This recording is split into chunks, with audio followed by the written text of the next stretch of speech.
Hello and welcome to Gardening Australia. How's your garden growing? Bursting with colour, filled with food, buzzing with wildlife? What about all three? Well, on this week's show, we've got a bit of everything too. Hot weather can be tough on a garden, especially during a heat wave. So I'm going to share some tips on how to beat the heat this summer. I'm going to give you some tips to help you stay on top of those pesky perennial problems in your gardens, weeds. This incredibly steep garden has got some great ideas if you've got a really challenging steep block. And if that sounds like your garden, well, you're in for a real surprise. There's some great ideas that will really help you create a lovely and livable, fun space. And I'm visiting one of the tallest wooden buildings in Australia to find out how a rooftop garden and a science experiment have come together to reveal some astonishing results in relation to what we as gardeners already know.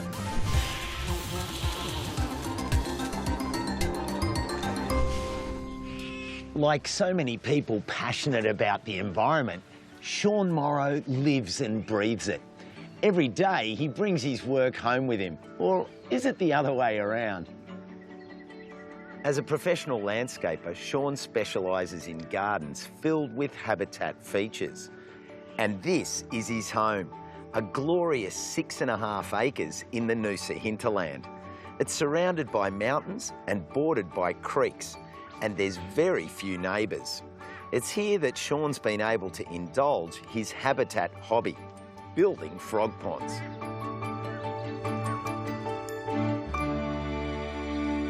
So how many ponds have you built here? About 50 to 60 at the moment, but I had plans for 150 at the least. Yeah, look, I can't stop, mate. I'm obsessed. Definitely. I like obsessive people. Doesn't matter if I'm attracting frogs or birds or lizards, there's little niches that all those little creatures want. So I've just got to create those diverse niches. It's basically creating real estate and then the animals move into that. It's instantaneous. Sean's obsession with wildlife and ponds started early in life. Can't think of a time where I haven't been excited by all of nature. So my first pond went in when I was 8, managed to get 3 ponds in, convinced my dad to do that, but that's where it all started. Sean's been here for 20 years, and in that time, his passion for and knowledge of local wildlife have grown enormously. But I spend so much time just sitting still, watching, even seeing birds interacting with each other that I hadn't seen before, or seeing a kookaburra fly down and grab a snake off the ground and just, it's powerful. So for me, observation is absolutely critical. And along the way, he's transformed this former horse paddock into a biodiverse paradise. So what was it like when you first arrived here? It was just grass, gum trees, and the house and a dam. But there was nothing else. There was no other habitat. A few other trees planted up here, but predominantly it was open lawn and nowhere for any animals to hide or find food or find a mate. So it was very barren. So where did you begin with the project? The first thing was started putting ponds in, and then after about 5 years, I got to about 12 ponds at that point, and then animal numbers started building up, particularly frogs, and then as time went on, all the other animals came into the system. So all the animals that like to eat frogs came in. So effectively, over a 5-year period, you built a new food chain. Yes. Instead of allowing water to flow straight into the dam, Sean's followed the natural watercourse over the block, installing habitat at every turn. It's about observation, observing where the water flows, and then some of those channels get dug out. So actually try and divert water into locations. What did you need to bring in? So the most important thing, water, and then mulch, rocks, logs, and then what's really critical is layers of vegetation, because frogs are living in all of the layers of vegetation. They're right up in the trees, they're in the palms, they're in the grasses, the ground covers. I need to have those layers of vegetation as well. I noticed that you've planted quite heavily around the ponds rather than in them. Yes. Look, I prefer to have a lot of vegetation that spills around the edges. Cane toads don't like penetrating through thick grasses like this, so I used to keep a lot of thick grasses around my ponds to stop the toads breeding. Your species selection really brings a lot of biodiversity with it. Yes. I use Dianella, which is a local native species, which also has an edible berry that I like to eat and birds like to eat. Lamandra. Lamandra hystrix is my favourite one. In terms of inside the pond, sometimes I use Junctus, Isolepsis, or I use woolly frog's mouth. So what varieties of frogs like this ephemeral type of pond? In southeast Queensland, almost a third of the species breed in temporary water. Cascade frogs and the big, large green tree frogs that everyone knows, they go from egg to frog in a matter of a few weeks, very rapidly, because they love ephemerals. They generally prefer a temporary water supply. Other species, like many of the tree frogs, prefer an elevated outlook. I started experimenting with star pickets and bathtubs, lifting them up high. So I've got some even higher, some lower, to see what kind of animals would come and utilise it. And again, And what were the results? well, I got tree frogs predominantly breeding in here, predominantly for tree frogs, yeah. How important is location for your ponds? Look, it's absolutely critical. The ponds have to be getting some sun and some shade throughout the day. Lots and lots of sun, they're going to get hot, they're going to get too much algae growth. So it's just a nice balance between the two. Some sun, some shade. The standard response I get when I say to someone, oh, put a water feature in, or let's make a little frog pond, is, no, mosquitoes. How do you deal with that? First, a waterfall or a fountain, get the water moving. That's the easiest way of doing that. Introduce fish if you have to, but my preference is patience and let nature balance it out naturally. It's about bringing all those other predators in that eat mosquitoes. They're really important in the food chain. Sean has also invested in more permanent and attractive ponds that he can admire from his house. So this garden bed here has a pond with deeper permanent water. Yeah. So this is one of the few ponds that it's for me as well as the animals, because it was important for me to see it from the house as well. But I love this one because it's actually linked into the water supply. So when the tanks are overflowing on the house, it flows to a pond here and then it flows into this one. So it just gets recharged regularly. If you've only got room for 1 or 2 ponds, make them permanent, definitely. This is particularly bringing in little eastern sedge frogs and also striped marsh frogs. Love this pond. How many species of frogs have you recorded on the site? Well, when I first got here, there would have been maybe 2 or 3. And now, after 20 years, I've recorded about 17 different species. Is there an end to your addiction? No. Unlikely. I love it. The end will be with the end of my life. That will be when I'm no longer that, yeah.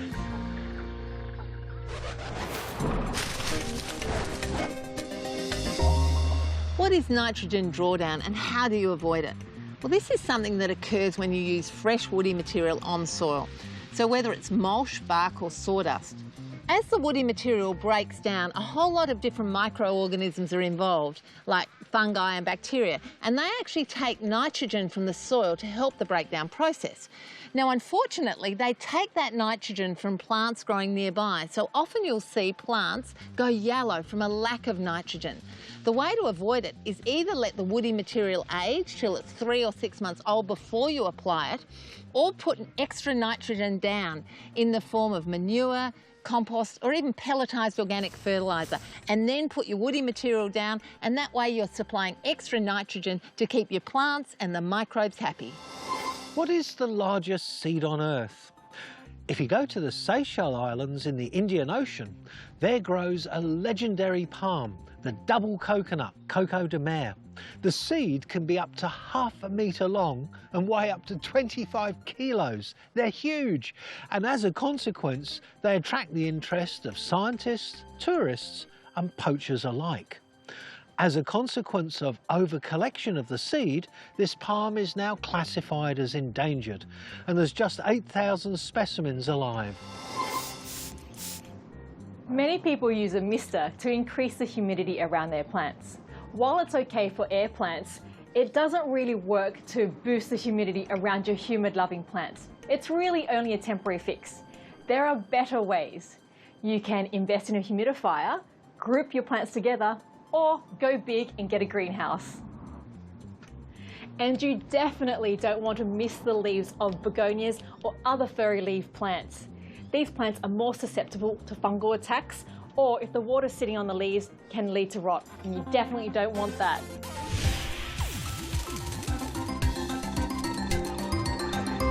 While some of us have had a relatively cool and wet summer, many parts of Australia have experienced extreme heat. Josh wants to help you and your garden recover. It's heatwave season. They're Australia's deadliest natural hazard. Onslow Airport has equalled the Australian temperature record. It reached 50.7 degrees today. During the summer of 21-22, there were some absolutely scorching temperatures around the country, including some record-breaking heat waves. And it's been a doozy for WA. Today was the 6th day in a row of above 40-degree temperatures for Perth, and we're in for another hot one tomorrow.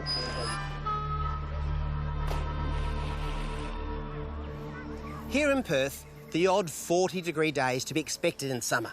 But when 6 40-degree plus days are strung together, the heat is relentless, both on us and our gardens. Choosing plants that are suited to your local climate and growing conditions is the first step in planting a heat-resilient garden, because they're more likely to bounce back after an extreme event. Sure, they may still get hit hard at the height of summer, like this Carpobrotus and Lomandra, but their resilience will shine through in their recovery. So what do you do in the aftermath of an extremely hot day when you see burnt leaves like on this Hardenbergia? Well, the first do is in fact a don't.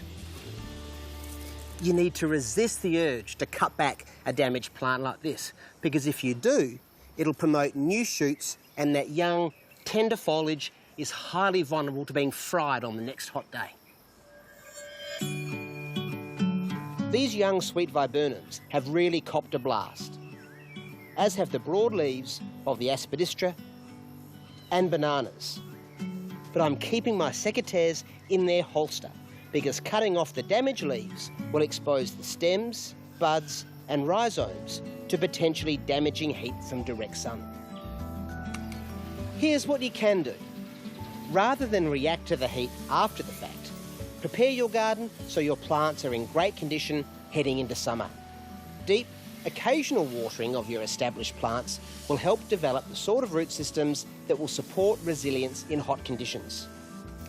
The best time to water is either overnight or early in the morning, so the water's available when the plants need it. And make sure beds are well mulched to retain moisture and keep plant roots cool. When it comes to young veggie seedlings like these ones, well, they've only got shallow root systems, so small amounts of water frequently is the way to go. And if you see them wilting, well, then water them straight away, regardless of the time of day. Of course, you also have shade in your armoury. Potted plants can be relocated out of harm's way during the hotter months. But there are also shady solutions for the bigger plants that can't be moved. This is 50% weave shade cloth, and on really hot days, it's very useful for protecting precious plants, like this fig underneath that's fruiting nicely. Now, those really hot, strong days, fruit like this can literally cook on the plant before you get a chance to pick it and eat it. So one of the great things about this shade cloth is that in addition to blocking out half that sun, it does allow plenty of air through so the plant can breathe. Also being white in colour, it reflects the sunlight rather than getting hot. Once it cools down, you just take it off.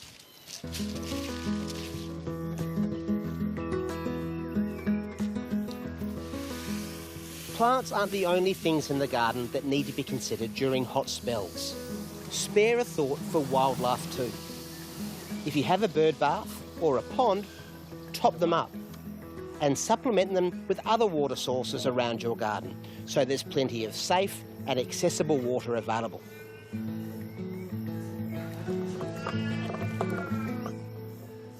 Extreme heat is something you can prepare your garden for ahead of the onslaught of summer. Sure, things may not escape totally unscathed, but that preparation and ongoing care will certainly make a big difference and help your plants bounce back.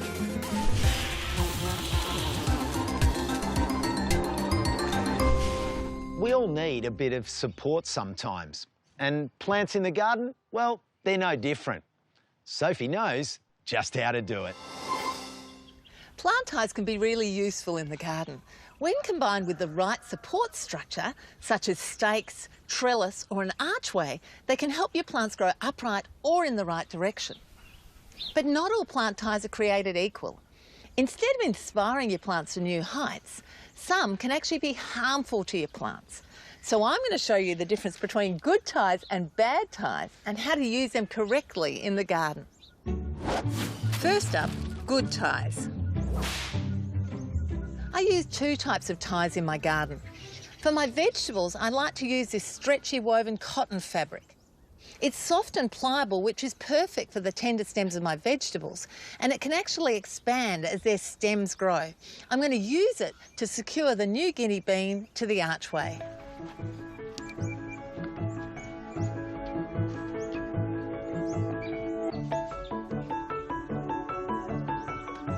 You can also use old worn-out t-shirts, cut or ripped into strips and used just the same way. Now for special plants, I like to secure them with a figure-8 tie. What this does is it gives them extra support from the wind while keeping them nice and secure. When you're finished with the ties, or the plant's outgrown the need for them, take them off. I recycle them again next season. But because they're biodegradable, leaving them outside will mean they start to disintegrate under the UV and the rain. The other good tie I use is this Hessian strapping.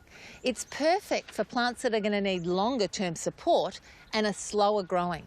I use it here in my orchard to stake trees that are a bit crooked or trees that are going to need protection from the wind when they're young. I simply cut lengths of it and stitch it in place with wire to secure it.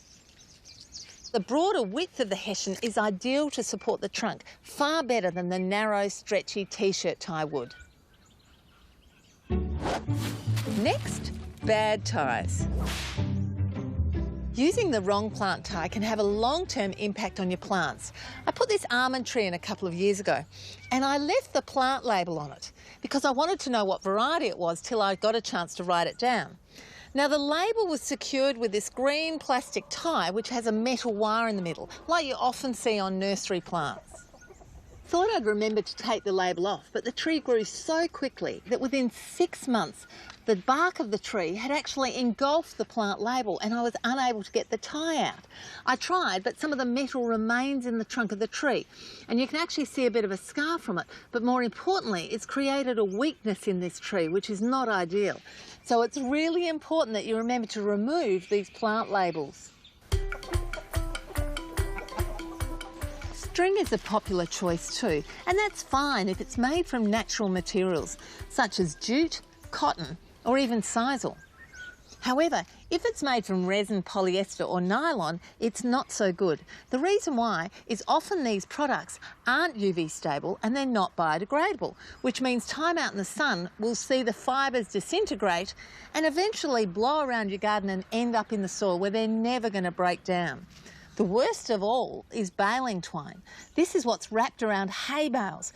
The problem with this is it's also quite abrasive. So if you've got it tied around the trunk of a tree, it'll actually shear off some of the bark and it may even result in your tree being ring-barked. So avoid these synthetic materials at all costs. Plant ties are great for giving your plants support when they need it. And when you choose the right ones, you can be sure that your plants will grow strong and healthy.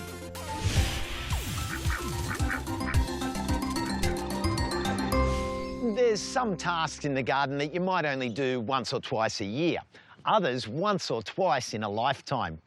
Jerry's tackling a task that some of us gardeners do every day, weeding, and he's got some tips for making short work of it. For years, I've been applying myself to create a thriving food bowl in my backyard. And every week, without fail, I've had to face that most perennial of gardening problems, weeds. Weeds are plants that you don't want in your garden and, like most uninvited guests, they tend to hang around too long.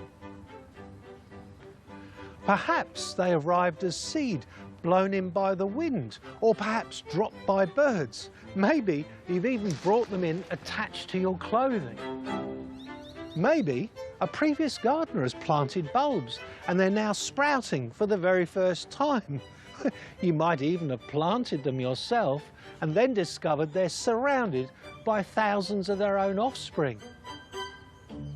Weeds compete for moisture, nutrients and sunlight, and left to their own devices, they can swamp the plants that we want to grow.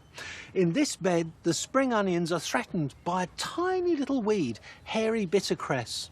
I hate this weed because it reproduces explosively, and if I don't control it, it'll take over my garden and it'll never look good.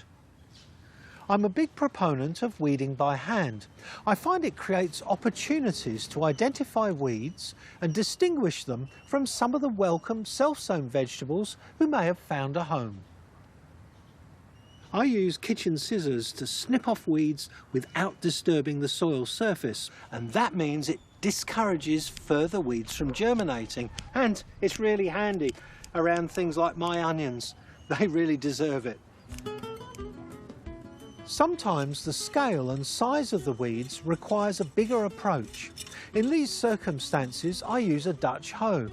It's a simple but effective tool that works by severing weeds from their roots. But if the soil is damp, don't hoe. This chickweed is a classic example of where hoeing while wet has spread it from one location to the next. So remember, hoe when the soil is dry, as it has less of a chance of re-rooting. Hand weeding is the opposite end of the scale. Get in when it's slightly damp and the roots pull easily. But some weeds are tougher than they look. Take a look at this. This is bulbous oxalis. It was already present in my garden when I moved in, and while I've radically reduced the population over the years, it's still a regular pest. The tiny bulbs spread rapidly and fragment readily if disturbed, meaning any attempts at removal often lead to inadvertent propagation. The bulbs can lay dormant for over 3 years, so even mulching proves fruitless. So when it comes to treating bulbous oxalis, these are the methods that work best. I pour boiling water over large clumps, which kills the bulbs where they lay. You can also use a syringe to inject cheap cooking oil at the base of the plant to smother the roots and tubers. But if you think you can dig it out very carefully, I like to keep a bucket nearby to deposit the plant in. That way, I avoid scattering bulbils over my paths and lawn. As with most things, prevention is better than cure, and this sowing of Daigai Choi is so thick and the plants are so robust, they've outwitted the weeds. This means little to no weeding as your plants mature. While it won't work with all seedlings, if you're planting more robust varieties like chilies and fennel, or more mature seedlings, consider thicker mulch like sugarcane to keep the weeds from gaining a foothold. The old adage, 1 year's seeding means 7 years weeding, really means that if you allow a weed to self-seed in your garden, you'll create a persistent problem for years to come. Another way to turn the tap off on weeds is to consider where they're coming from and if you can do something about it. For example, are the seed being windblown? Well, my neighbours and I, we had a problem with black-eyed Susan, and the windblown seed was affecting all our gardens. So we had a chat and we dealt with that weed in one weekend. But perhaps that weed problem is closer to home. Although they're one of my favourite plants, the tomato is the worst weed in my garden. It grows fast and it's looking for exactly the conditions I provide for my vegetables, warmth and nutrients. It's an adventurous grower, and every single seed that is set survives the compost heap. It can be hugely annoying when you love tomatoes but you're trying to grow some other plants. And other people face a similar problem with pumpkin seed which survive the composting process. Well, the solution is simple. Don't compost their fruit.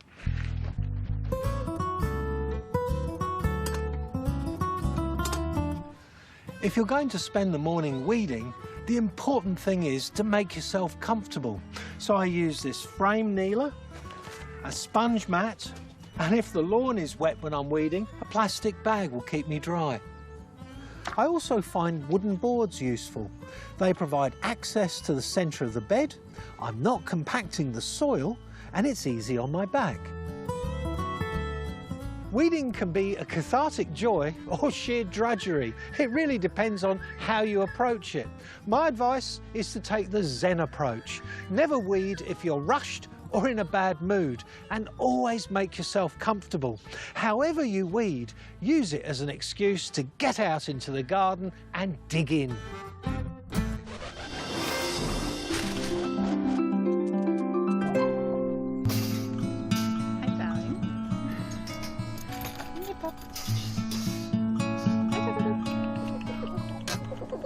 Chickens are wonderful garden companions. They provide food, manure, eat some of your kitchen scraps, and they're pretty good company too. But you can also put them to work in your garden. Their constant love of eating and scratching up soil for grubs and slugs can be harnessed, and that's where the chicken tractor comes into it. A chicken tractor is a portable pen that can be moved around the garden to control where the chickens feed, scratch and poo. It's great for the chickens because they get to roam outside their usual home and get a good feed while they're at it. And it's good for the garden because the chickens help prepare and improve the soil. You can also put them in areas where you need a bit of help with maintaining weeds or lightly turning over the soil. I use my tractor to prepare the ground for new crops once the old crops have been harvested. We pop the chook tractor on it and the chooks will scratch, eat and peck it all apart until it's blended back into nice looking mulchy soil. They'll also drop their waste along the way. Now, fresh chicken manure is super strong, but as the tractor isn't in one place for too long, there shouldn't be too much for your plants. And you can always work it into the soil or shovel any surplus into your compost system. You don't need any fancy materials. A simple design using repurposed timber, mesh, polypipe and some weatherproof fabric is perfect. Just make sure it's nice and secure and easy to move around your garden. A comfortable size for a few chickens to move around freely is at least 1 square metre. It's a good idea to tailor-make your chicken tractor to suit your site. Make it the same width as your veggie beds. You'll need lightweight materials so you can easily move it around. It's essential to include a sheltered section to protect your chickens from the sun and the rain. You can also include a perch so they can take a little break. While it may seem a little small, the chickens only stay in the tractor during the daytime. Every evening they go home to the main yard where they have plenty of room for rest and are protected from any predators. So there you have it. The chicken tractor is a win-win for both the chooks and your garden. They'll love exploring different parts of your yard and the garden will thank them for it. Still to come on Gardening Australia, Millie has some top tips for deadheading roses. Clarence discovers how plants are the key to maximising the efficiency of rooftop solar. We meet an author and artist with a deep connection to her garden and local community.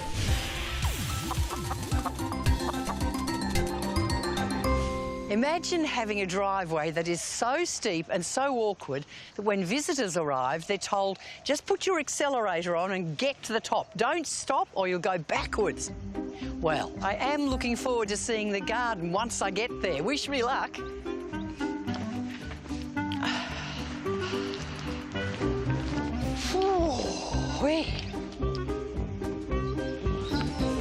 Oh, push, push. Come on, Jane, you can do it. I can do it. I'm nearly there. I'm nearly there. I'm nearly there. It's worth it. It's like climbing Mount Kilimanjaro. I know. Welcome to Mountain Goat Country. Yeah. Chloe Thompson lives in Hurstbridge at the end of the train line in Melbourne's northeast. She's a writer, a TV and online presenter and a horticulturalist. But one of Chloe's biggest off-screen challenges has been the creation of this, her home garden. How big is the block? It's a 1/4 acre block, yeah. But obviously the whole thing's on this really steep slope. Oh, You look like you're sort of sitting in amongst the trees. Yeah, it is. We call it our treetop house. And so it keeps getting steeper right up the top. Yeah, we're actually only halfway up. Oh, my goodness gracious. Why do you do it? Actually, the garden really appealed to me here because it's lots of different spaces and on different heights. Now we're going down again. Yeah, let's go and have a look at the very first garden right near the road.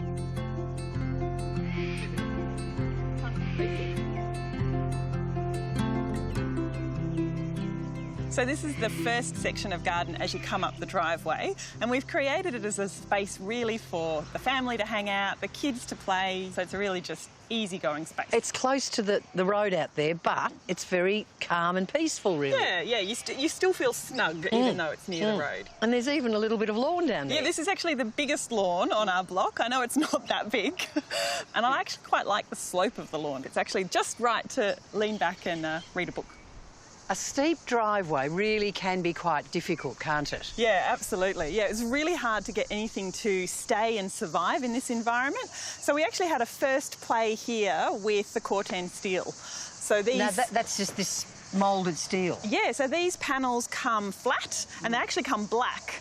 And so you shape them to the slope and over time they rust to this beautiful colour. So backfill it and then plant it up with whatever you've got. Yeah, exactly. Yeah. And that's the other thing, you've got dry shade here, so it's quite difficult for plants to grow, but your selection is good. Yeah, they're working quite well. The succulents along here are all growing just by, you know, the tried and true rip it off and shove it in the ground method. Yep. The Carex featherfalls look great because they've got that variegated foliage, so there's a nice pop of brightness. And the arthropodiums, of course, are fairly bomb-proof as well. Yeah.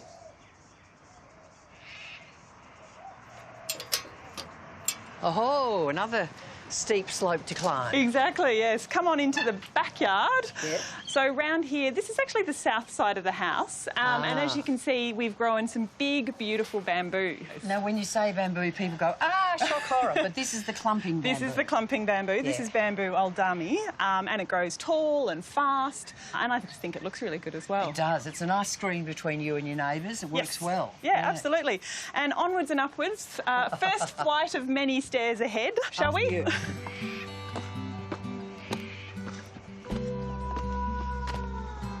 Come on round to this part.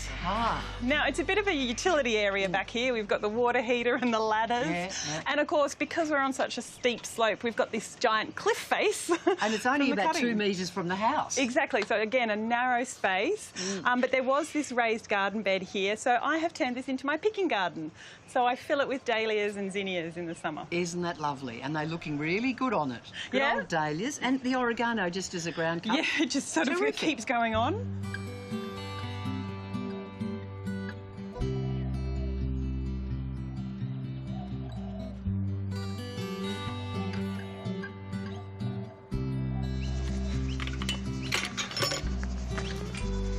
Dog's following. Yeah, she does that. She's very cute. And this is very cute too. That's the little conservatory. It is. It's one of our new projects. We did this during lockdown, or one of the lockdowns. Yeah. And it is made from 100% recycled windows we found on the side of the road or the tip or free cycles. Oh, that's very cleverly put together though. And it's come up a treat actually. Fantastic. Oh, and obviously you grow a few tropically sort of things in there. Yeah, anything that's frost sensitive I thought I can grow in here, and that way it'll survive the winter. That's wonderful. So what, you've got turmeric? Turmeric, some ginger, true curry leaf and a frangipani as well. Just to add a little bit of tropics. Yep. The steps are just fantastic.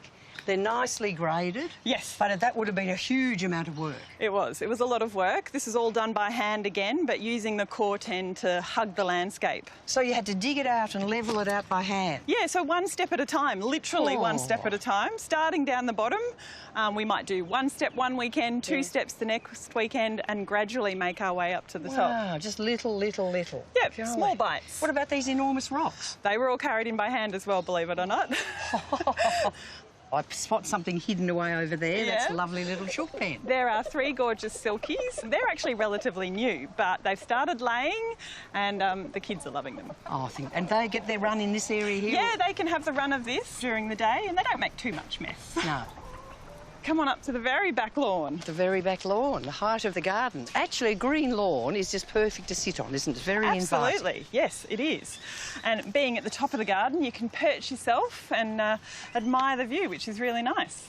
I like how you've got the vertical element too, because it's such a pleasant outlook, but by having that sort of element of climbing things, Yes. just gives you that nice height. Yeah, true. The hops gets really, really tall throughout summer, obviously, and then in autumn it dies right back down to the ground. And do you use comes the back up. hops? Yeah, we can pick the flowers, the hops themselves, make home brew. That'd have to be 5 metres high. It is, it's really tall. And you don't often see that warty... The warty gourd. Gourd, yes. Yeah, it's a fun one. I haven't grown that before, but I Yeah. thought I'd give it a shot and maybe make some Christmas decorations out of it. I think they're wonderful. And then I've got to ask, are you going to make a bed or an aquatic centre out of the bath? What are you Gosh, doing no, with that's that? for me. That is my soaking tub. So I love very sitting cool. out there on a hot summer's night, fill it with water, and it's just bliss. All right, let's go and have a look at this last little bit of the garden. Yeah, so wander down yet another narrow little winding pathway. And along here we've got the beautiful Senecio Trident Blue. I which- like that. Yeah, it's it's different, fun, isn't it? Yeah, it is. And Yeah. then these beautiful poas. They're though. magic poas. I love the way they move in the wind. Yes, yes. And a few wistringias. Yes, and of course all my bright yellow daisies. I have a bit of a thing for them. Yeah, and then the hedge of viburnum is Yes, beauty. yeah. It's great. And here we are at the top of the garden. You're higher than the house. We are actually higher than the house. That shows you how steep this garden is.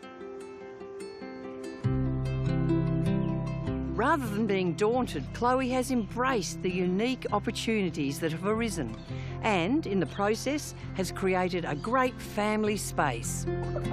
Tell me what tips you'd give to people who've got a very steep block. Look at different retaining options. Look at ways that you can create planting pockets or planting spaces. Things don't have to be straight. I think people think too much that retaining walls and retaining soil needs to be all structured and straight, but think outside the box a little bit.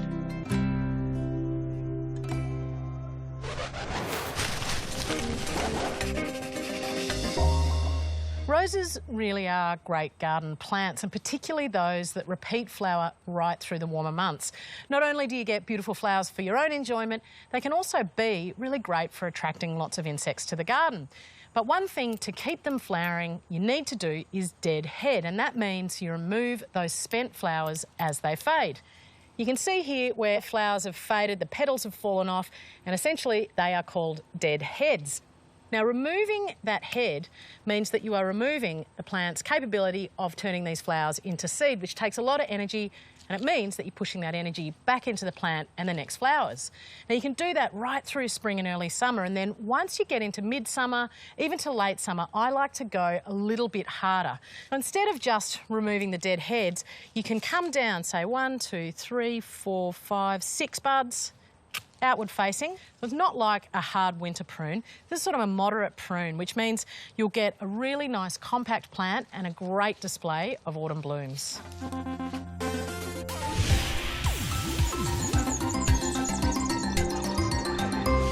Tell me, when you recharge your electric mower or flick the switch on your heated propagation mat, do you think about where the power comes from?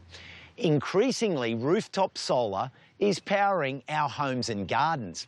And Clarence has found a study that shows that, yet again, plants are key to its success. I'm in Sydney's newest district, Barangaroo. It's a centre of urban living and working. And I'm here to find out about a university science experiment involving solar panels, the rooftop garden upon which they sit, and the surprising benefits that have been discovered when we green these spaces. Let's go take a look. The building is called Durramu House, which in the Sydney Aboriginal language means tree house. It's made totally of wood that was flat packed and sent over from Norway.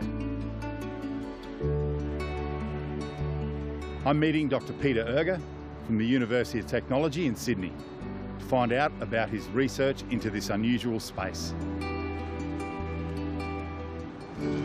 So, Peter, what are some of the aims of the experiment here? We really wanted to test and quantify the benefits of the green roof combined with the solar panels. We know that we can use greenery to cool cities And one of the co-benefits of using these green roofs is that we could potentially cool not only the building for its insulation effects, but also cool the solar panels. The solar panels will become more efficient because they actually work better at a lower temperature at 25 degrees Celsius. What makes this experiment so unique is that we have an identical roof next to Daramu House, which doesn't have the rooftop garden. And in experimental terms, this acts as our control, so we can make comparisons against it. We have over 300 panels here and over 300 panels on the other roof as well. We wanted to be able to compare its ability to increase the solar energy provision, its stormwater mitigation properties, so how well it can reduce floods, its biodiversity provision, so how well it can increase insects and animals. Peter, how are you capturing some of this data? We have temperature gauges in the soil and on the solar panels, and this is generating data every 5 minutes and has been doing so for the last year. We're also using thermal imagery cameras that are conventionally used in a lot of research. We have camera traps across the roof to record biodiversity, and we also looked at the heavy metals that are in the stormwater flow coming out off the roof as well. So what were some of the results when you did compare the two roofs? The temperature data that we recorded is quite astounding. On the roof without the garden, temperatures rise to about 60 degrees Celsius on a 30 degrees Celsius day due to the reflective heat generated from the concrete. Here, the garden keeps the temperatures below 30 degrees Celsius, and what we found is that the solar panels work more efficiently when they are at that lower temperature. There are more amazing results to come, but first I want to find out about the planting and what makes this garden so successful. Ollie is from Junglefy, the company that installed this green roof. It's a big project. What kind of rooftop space are we looking at? We're looking at around 1,500 square metres. It's sitting in around 200 millimetres of soil, and we've got around 10,000 plants sitting in that soil. So 10,000 plants, I see there's quite a few of them are natives. There is. We've used a couple of the native species underneath the solar panels. We're focusing on the ground covers under there. So one we might pull out is the viola or native violet. Works well, it's nice and green and lush, so it brings down that temperature, and it also flowers all year round. Other ground covers, we've got Decandra, we've got Aptinia, and then we have some of the other species like the Dianella here as well. You look around and there's literally, where the green is, it's 100% coverage. It is, and that's one of the most important parts of this roof, is it is functional, it's there to cool. This is not a public access roof. The other benefits of a green roof is encouraging biodiversity. What kind of insects and animals are you finding come to visit? Probably one of the biggest biomasses on this roof is probably ants. Then they get eaten by the smaller insects, which get eaten by the bigger insects, which the birds come and eat those insects. And then we have the predatory birds that come and eat those birds. And then we're seeing something that's really exciting, which is the Australian blue-banded bee. It means there's a full trophic cascade, and we've actually reached a biodiverse environment here. One of the more exciting benefits we're seeing from this research is the increase in money that's generated because this energy is sold back into the grid. Compared to our control roof, we find that the solar panels on this roof increases energy output by about $4,500 over a period of a year. The green roof can also insulate the building, so we're using less of that energy. We're hoping that we can have an entire building that doesn't need to use any energy off the grid whatsoever. We're also looking at the heavy metal accumulation. So when it rains, it actually washes a lot of pollutants out of the atmosphere, and it's actually reducing copper, chromium, lead by about 70 to 90%. Without this green roof, those heavy metals are flowing into the estuary and into the Sydney Harbour here. We did a lot of work with the stormwater benefits that this green roof provide. We're looking at a reduction about 90% of the initial flow from a storm event. So this green roof potentially could be mitigating floods. It's a no-brainer for us in Australia to be combining solar panels with a green roof or plants in general like this. So those multiple benefits can extend to the home gardener, whether they're in an apartment or whether they're looking to green their own walls, their own roofs. Precisely. I mean, we shouldn't be limited to just our backyard. Why not think of our houses as an entire green canvas?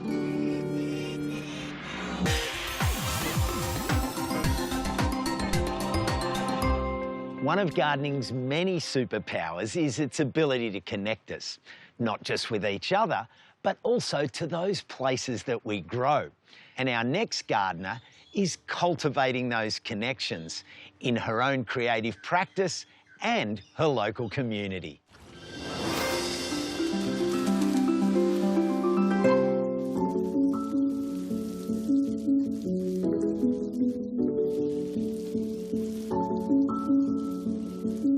There are so many parallels between creating art and gardening, and they both require things like devotion, attention, time. It can be hard to push through, but when you push through, something beautiful kind of comes out of it. I'm Ty Snaith and I'm a visual artist. I live on Wurundjeri country on the banks of the Merri Creek in Melbourne, Naarm. I live here with all boys, with my partner Simon, my two boys Leo and Gil, and my dog Wally, and our cat Malcolm, and our lizard Clampy. Yeah.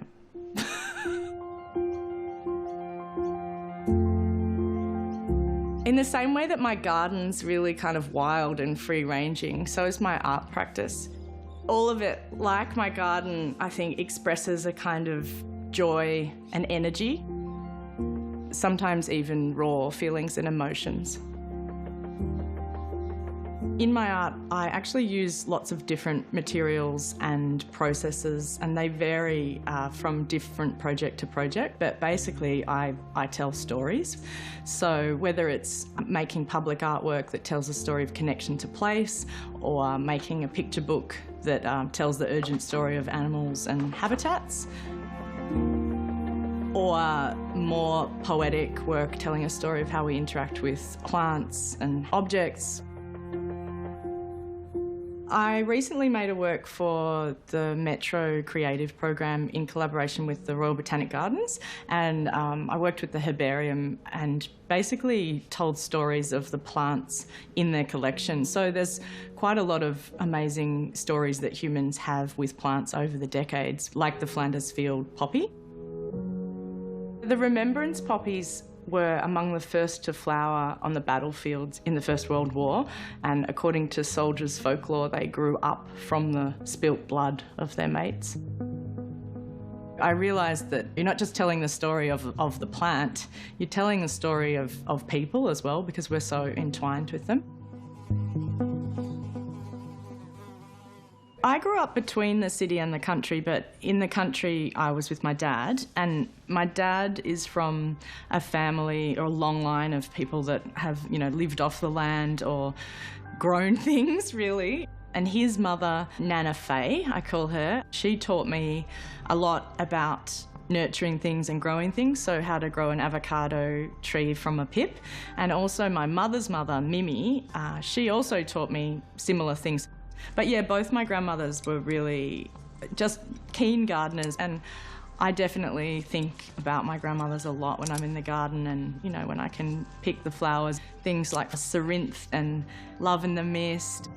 I kind of love that those flowers, even though they're new and temporary, that they've lived with the same flowers, you know, 100 years ago. So this was actually my great-grandmother's vase. So it was Nana Faye's mother's vase, Gertrude. And so I love this vase because it shows lots of these beautiful old, you know, tall things like hollyhocks and delphiniums and wisteria and things that I love growing also. For me, gardening is just like a part of every day. It's kind of gut instinct that goes between gardening and art. There's a lot of trial and error. From the time that a seed of an idea starts through to a finished product, it's a long time of evolution, and in the same way that the garden takes time and you see ideas grow over time, you see plants grow over time, you see things change over time. Something might flourish one second and then die, you know, the next. So I think there's all these beautiful parallels between art and gardening. My mum gave me this tree when we first moved in here.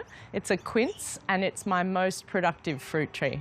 So every year we get an average of 220 quinces. My kids count them, which is fun.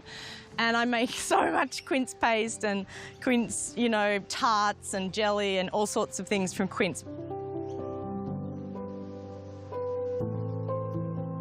These are the 2 avocado trees that I grew from pip, and I basically just grew them in a little glass and had them in there for quite a few months. Then eventually they got put in the ground, and really they had been in the ground for 9 years until they first flowered.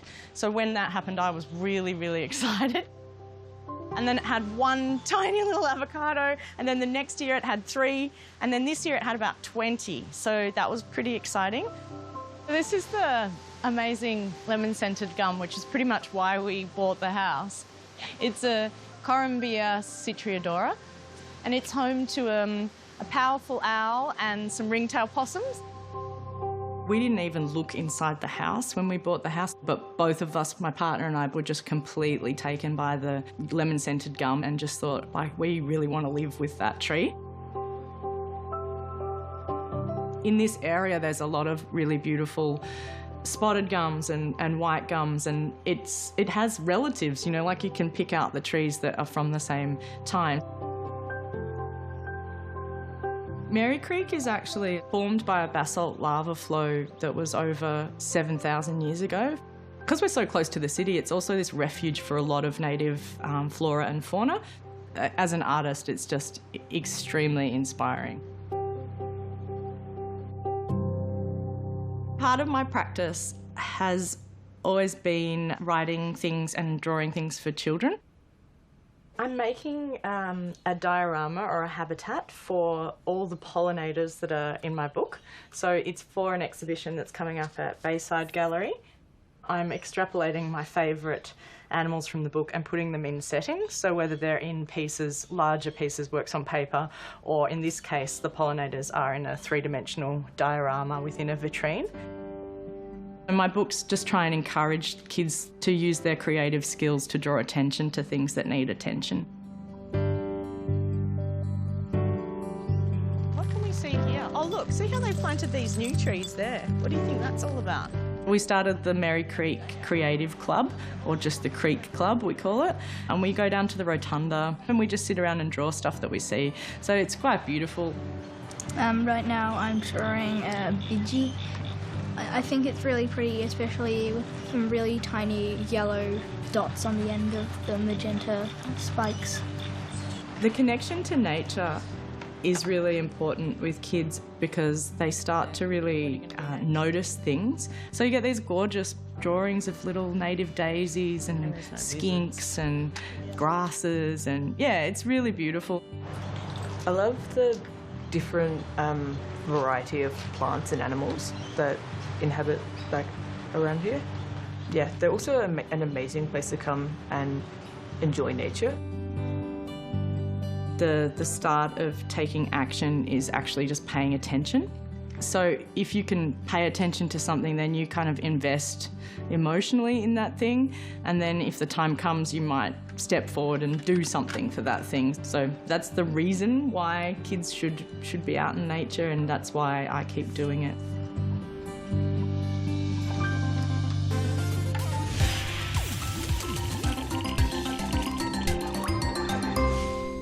There's nothing I love more than the smell of a freshly grown list of jobs for the weekend. Can't wait to get stuck in.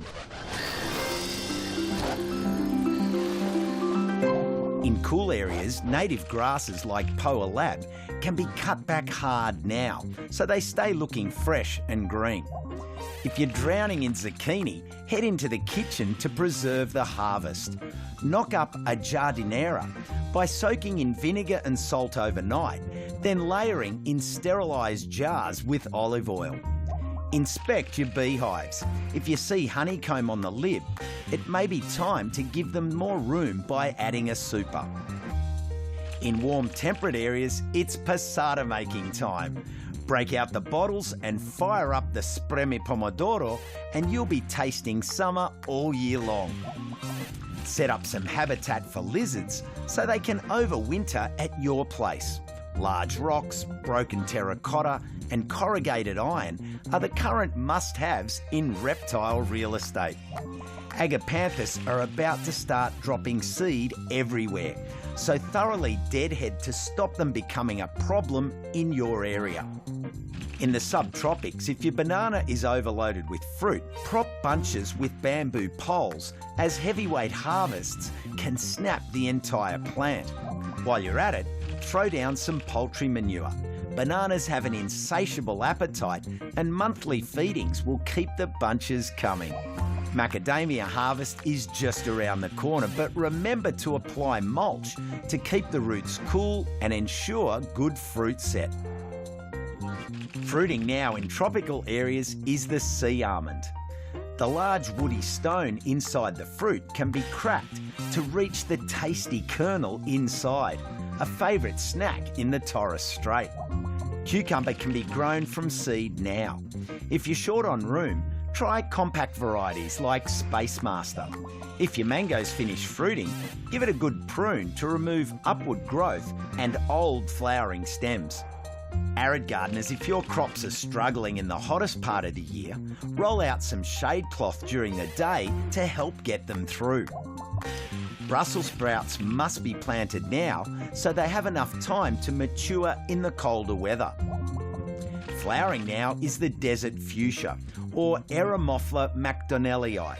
This tidy shrub only gets to 1/2 metre tall and is covered in impressive purple flowers. Remember, if you've missed any episodes of Gardening Australia, you can catch up on iView anytime.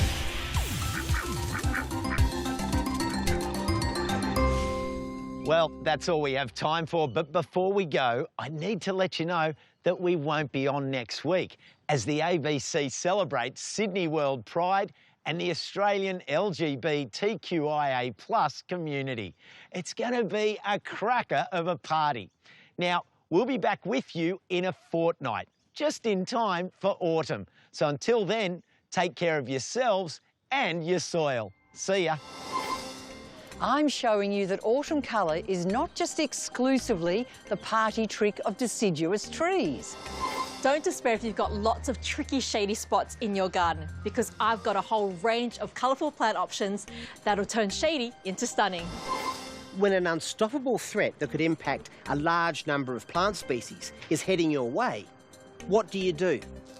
I'll be looking at how seed collecting can help to preserve and conserve at-risk plants for future generations.